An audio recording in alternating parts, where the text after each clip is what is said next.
I used to believe Christmas Eve had a scent: warm cinnamon, crisp pine, and something hopeful. That night, the scent almost fooled me into thinking I belonged in the life I'd spent years watching from the outside.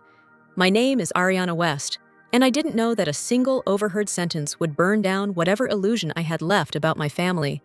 I was standing in my kitchen, opening a bottle of Chardonnay, the golden light reflecting off the white quartz countertops I had worked years to afford. The whole condo glowed with the soft, buttery lights I'd carefully placed on my Fraser fir tree. It overlooked Lake Michigan, frozen, silver, and still, and for once, I let myself feel proud. This home was mine. I'd built it piece by piece through overtime shifts, small promotions, and financial discipline that bordered on self-erasure. I had sacrificed vacations, nights out, and even groceries that weren't on sale, all for this space. Tonight was supposed to be simple, a small Christmas gathering. My parents, Robert and Linda, sat in the living room near the electric fireplace, its faux flames flickering against the hardwood floors I'd refinished myself. My younger sister, Camille, floated around the room in a glittering red dress, taking videos for her social media. 25 years old, stunning, effortlessly adored. She was the sun. The rest of us were satellites. For the first hour, things were almost peaceful. My mother complimented the appetizer tray in that tight, careful voice she used whenever she couldn't decide whether to praise or criticize.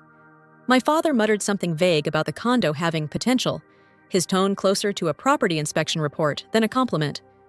Camille took selfies by the tree, laughing that carefree laugh that always made me feel older than I really was. I carried the wine bottle into the kitchen, letting out a breath I hadn't realized I was holding. Hosting my family always felt like performing in an audition I was doomed to fail. Then I heard them, not faintly, not accidentally, clearly, as if the universe was done waiting for me to open my eyes. "This place is perfect," my mother murmured. Camille could fit her desk right by the window in that extra room. Desk. Extra room? Camille didn't have a desk. She didn't even live in the city. My hand froze around the bottle. My father's voice rumbled in that low, decisive tone he reserved for business deals and punishments. "It's time for a permanent solution. That startup of hers is going nowhere. She needs to be closer to the city. Ariana's condo is the obvious answer." My heartbeat stopped, then roared. "But what will Ariana say?" my mother asked, though her voice held no real concern, just a performative flicker of it. My father scoffed. "She won't fight back. She never does." The corkscrew slipped from my fingers and hit the counter with a thud that sounded like a gunshot in my skull. She won't fight back. 3 casual words. 3 words that detonated every carefully packed box of pain I'd been storing since childhood. They didn't see me as a daughter. They didn't even see me as a person. I was a resource, a vessel, a conveniently silent solution. I leaned against the counter, the room spinning as I listened. "She'll fuss for a day or two," my father continued, "but she'll get over it. It's for Camille." Of course. Everything had always been for Camille. I closed my eyes, and memories surged like floodwater. 16 years old, my birthday dinner forgotten because Camille had twisted her ankle at cheer practice. They brought her ice cream on the way home. They didn't even mention me. 18 years old, valedictorian at graduation, holding my speech while staring at 2 reserved seats that stayed empty. They missed it because Camille had a soccer match that went into overtime. 24 years old, passed my paralegal certification on the first try, only to receive a text that read, "Congrats! Camille got a new puppy today." Every achievement I'd clawed my way toward, overshadowed. Every wound, ignored. Every plea, unheard. And now, they were planning to erase me from my own home. The condo, the one thing I had that didn't orbit Camille, was being reassigned like a company asset. Something inside me shifted. It wasn't a collapse. It was an awakening. I wiped the counter with a steady hand. I straightened my posture. I placed the cork back into the bottle with precision. If they thought silence meant weakness, they had grossly misread the woman they raised.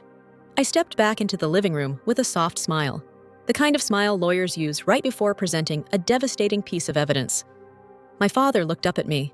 "Everything okay, Ariana?" "Oh, everything's perfect," I said, my tone smooth as glass. Camille twirled toward me.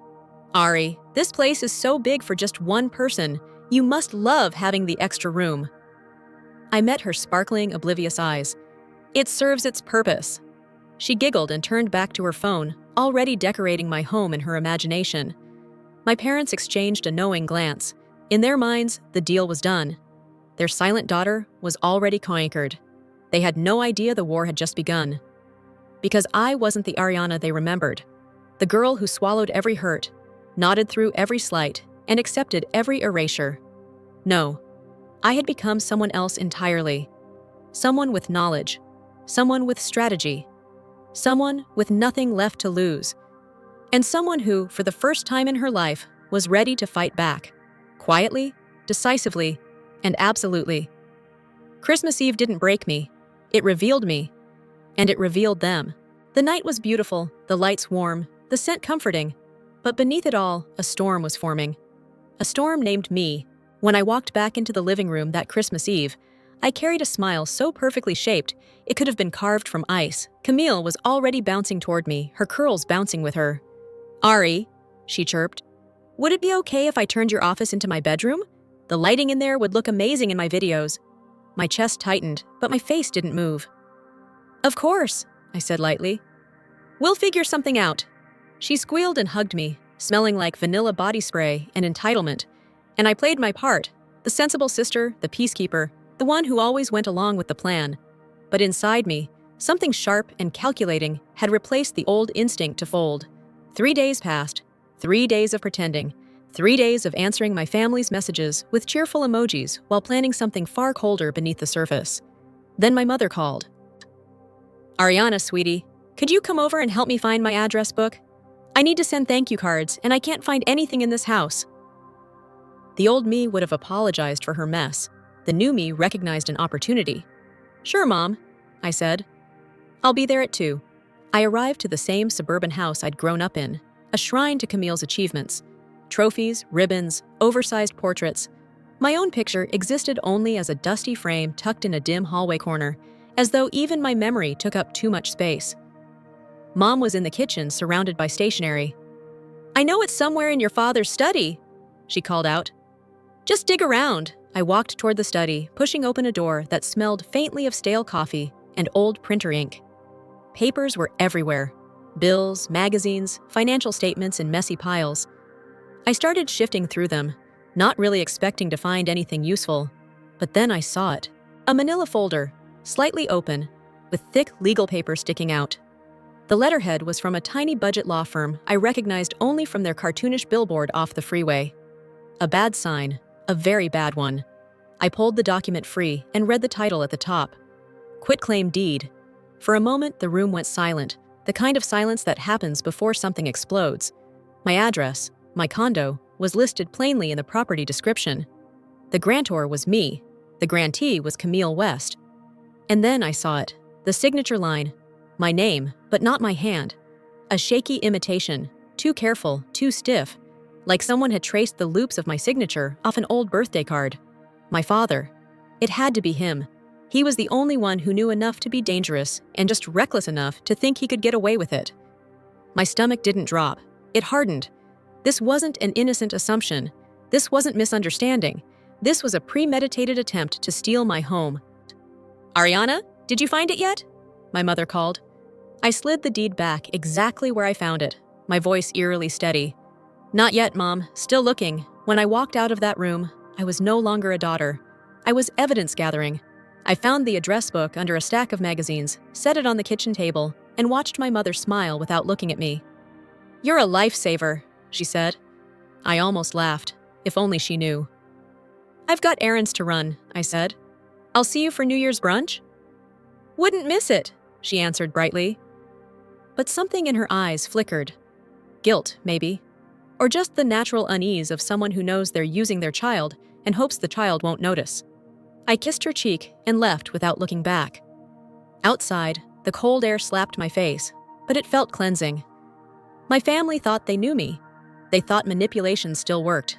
They thought quiet meant weak. Not anymore. I drove straight to a coffee shop downtown and texted the one person I knew could help me. Evelyn Brooks. We'd been close in high school. She went into real estate investment. I went into law. Our lives diverged, but I remembered 2 things about her. She respected facts, and she hated bullies.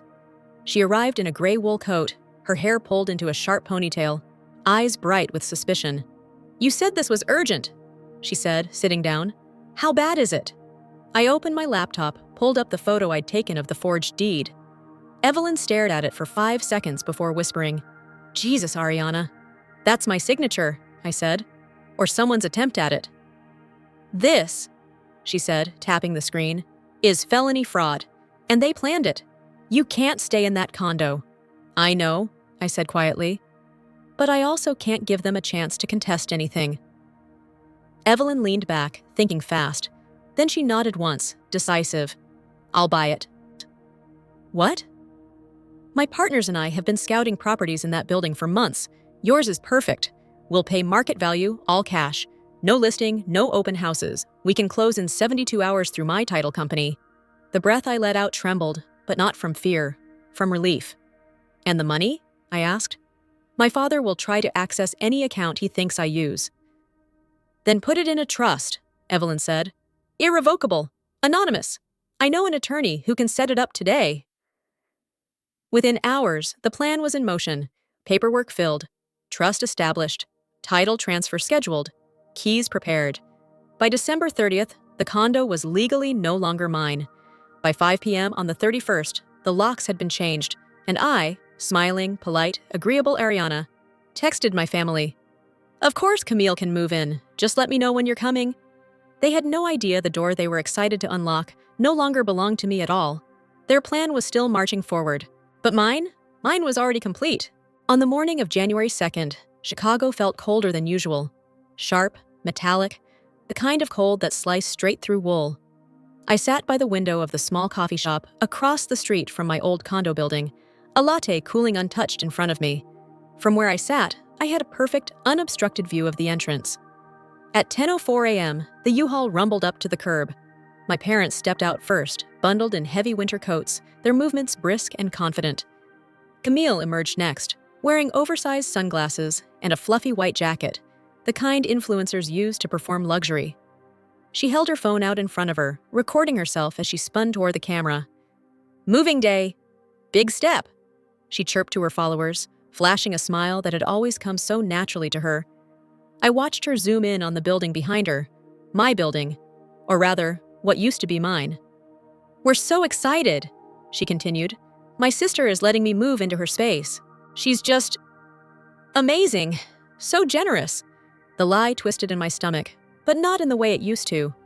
This time, the feeling wasn't pain. It was closure. My father pulled out the key I had temporarily given them. I watched him stride toward the front entrance with the confidence of a man already counting his victory. Camille followed, humming. My mother looked around self-importantly, as though the neighbors should be grateful such a refined family lived among them. I felt nothing. No anger, no heartbreak, just quiet. My father reached the door to the condo unit. He inserted the key. He twisted. The lock didn't budge. He frowned, twisted again, harder. Nothing. He stepped back, jiggled the key, muttered under his breath, then tried the lock again with more force, his shoulder pushing into the door as if he could bully it into obedience. Still nothing. "Robert?" my mother called nervously. "What's wrong?" "It's jammed," he snapped. "The lock must be broken." He tried again and again until frustration clouded his face. Camille lowered her phone, frowning. "Ari said I could move in today," she said, stomping a booted foot. "Why isn't it opening? Dad, fix it." My father cursed quietly, pressing his forehead against the door as if brute persistence could change reality. Then footsteps echoed down the hallway. Evelyn appeared at the end of the corridor, dressed in a sleek camel coat, her heels clicking with the authority of someone who belonged exactly where she stood. She nodded politely at the neighbors watching from their doorways, because of course there was an audience now. Chicago buildings love a scandal. "Mr. and Mrs. West," she said, her voice crisp. My father straightened, puffing himself up. "The lock is broken. We're supposed to be moving in today. My daughter is taking over this unit." Evelyn stopped a comfortable distance away, her professional smile sharp as glass. "I'm afraid there's been a misunderstanding." My mother narrowed her eyes. "We have permission. Our daughter owns this condo." "No," Evelyn said clearly. "She doesn't." My father's expression wavered.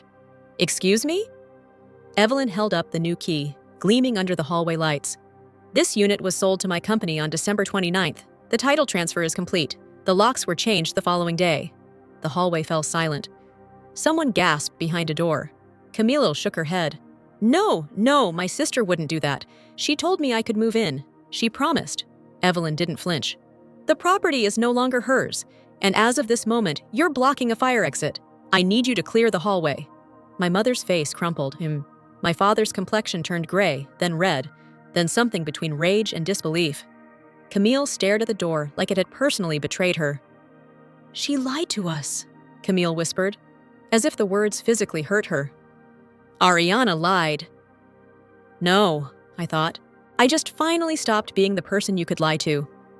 From across the street, I watched my father try one last time to force the key into the lock, his entire body rigid with the realization that his plan, his forged signature, his quiet conspiracy, had been outmaneuvered by the very daughter he underestimated.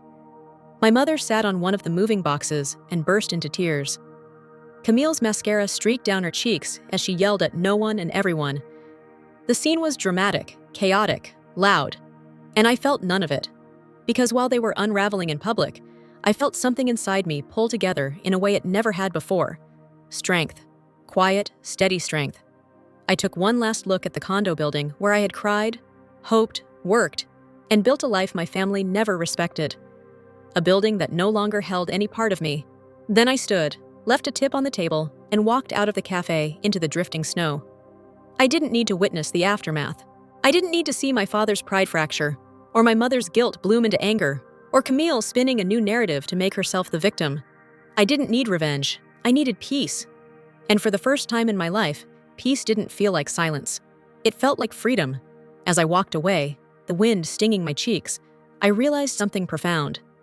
I had always believed freedom came after a fight. But sometimes, freedom comes the moment you stop letting people treat your life like it belongs to them. They thought they won. They thought they controlled the narrative. But I reclaimed the only thing I ever truly wanted, myself. I thought the storm would end at the condo door. I thought once they realized the home was no longer theirs to steal, the chaos would dissolve into silence. I was wrong. By that evening, my phone buzzed nonstop. Friends texted. Coworkers sent screenshots. Even my supervisor forwarded a concerned email. Camille had posted a video. A dramatic one, of course. Tear-streaked mascara, trembling voice, lighting arranged to make her look like the innocent casualty of a cruel sister. My sister sold her home out of nowhere, she sobbed into the camera. She knew I was moving in today. Now I'm homeless. I don't know why she hates me so much. Within an hour, the video went viral. Influencer accounts reposted it. Reaction channels analyzed my supposed cruelty. Hundreds of comments poured in. How could a sister do that? What a cold-hearted woman. Poor Camille. She deserves better. And then the hate messages began. People who didn't know me at all felt entitled to curse at me, diagnose me, condemn me. The old me would have shattered under that weight. The new me didn't flinch. Because I had something far more powerful than their assumptions. I had the truth. The next morning, I sat at my small dining table, opened my laptop, and uploaded a single photo. The forged deed, my falsified signature, the proof of everything. Under it, I wrote, "For years, I let my family speak for me. This time, I'm speaking for myself. I did not sell my home to hurt my sister. I sold it because my family attempted to transfer the property behind my back using a forged signature. I sold it to protect myself. This is the truth." I kept it short, clean, precise. No insults, no accusations, just evidence. It spread faster than Camille's video. People recognized the law firm's logo on the paperwork. Lawyers and paralegals commented, confirming the documents were authentic. A few even explained how serious a felony signature forgery could be. Public sentiment flipped almost overnight. Suddenly, the comments looked different. Her family tried to steal from her? She didn't betray them. They betrayed her. Camille needs to apologize publicly. The wildfire Camille had started now burned in the opposite direction. And then the real fallout began. My father's company, built on reputation, handshakes, and family values, lost 2 major contracts within a week. No one wanted to do business with a man who'd attempted to illegally seize his own daughter's property. Rumors spread. Investors pulled out. My parents listed their house for sale shortly after. Camille tried to upload a follow-up video, blaming miscommunication, But the internet had already found old clips of her bragging about moving into a luxury condo soon. She deleted her account the next morning. I didn't celebrate. I didn't post a victory message. I didn't dance on the ashes of their downfall. I packed 2 suitcases, put my keychain in my pocket, and booked a one-way ticket to Oregon. I wasn't running away from Chicago. I was running towards something else entirely. A month later, I stood inside a small, sunlit apartment in Cannon Beach, the Pacific Ocean stretching endlessly beyond the balcony. The walls were bare, the furniture mismatched, and the place smelled faintly of salt and driftwood. It was perfect. No one in this town knew who I was. No one knew about Camille or forged signatures, or a family who assumed my silence was their permission. No one expected me to shrink to fit their comfort. One evening, as the sky blazed pink and gold over the waves, my phone buzzed with a text from my mother. "You destroyed this family. After everything we did for you." I stared at the message for a long moment, long enough to feel the familiar ache of guilt try to rise, long enough to recognize that it no longer had a home inside me. I typed back, "I didn't destroy the family. I walked away from the manipulation you kept calling love." Then I blocked their number. The ocean roared below me, steady and ancient, as if welcoming me into the world I should have entered years ago. A world where peace wasn't quiet suffering. A world where silence didn't mean submission. A world where I finally belonged to myself. That night, as the sun sank beneath the horizon and the first stars appeared, I felt something I hadn't felt since childhood. Safety. Stillness. Freedom. Not the kind someone grants you. The kind you claw your way toward, barefoot and bruised, until you finally stand on your own shore. This is the life I chose, and I would choose it again. If you listened to my story from beginning to end, tell me, did you feel connected to this journey? Did you find yourself rooting for me? Should I continue sharing stories about women reclaiming their power? Or would you like to hear more themes like betrayal, healing, revenge, or family secrets? Comment below and let me know what stories you want next. And if this one stayed with you, remember to like and subscribe. There are so many more voices, so many more women ready to tell their truth.